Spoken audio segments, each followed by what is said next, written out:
Les enquêteurs commencent à en savoir plus sur les terroristes qui ont frappé la nuit dernière à Paris. 7 d'entre eux sont morts, dont 6 se sont fait exploser.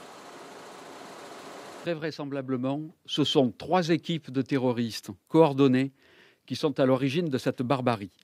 On retrouve en effet sur chacun des terroristes, sur chacun d'eux, un gilet d'explosifs portant du TATP, donc qui est un explosif, je vous le rappelle, primaire, très volatile, constitué de peroxyde d'azote, et un dispositif constitué de piles, les mêmes détonateurs, sous forme de boutons poussoirs, et pour les kamikazes du Stade de France, des boulons. Le Stade de France, justement. 3 kamikazes sont passés à l'acte, chacun à une porte différente.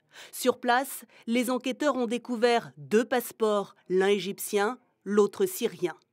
Ce document intéresse particulièrement les enquêteurs, car l'homme est inconnu des services français. Mais les Grecs, eux, ont retrouvé sa trace. L'homme au passeport aurait accosté sur l'île de Lesbos et aurait suivi la procédure d'enregistrement des migrants au cours de laquelle ses empreintes ont été relevées. Sur plusieurs lieux de la fusillade, des témoins décrivent une scène comparable.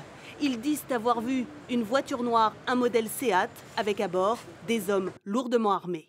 Une voiture noire, 4 places et 3 hommes donc qui sont sortis de la voiture cagoulés, habillés en noir et ils avaient pas apparemment des petits pistolets parce que c'était des grandes armes style comme on pourrait voir les Kalachnikov. D'accord. Et ça tirait vraiment très très fort pendant 10 grosses minutes, quoi.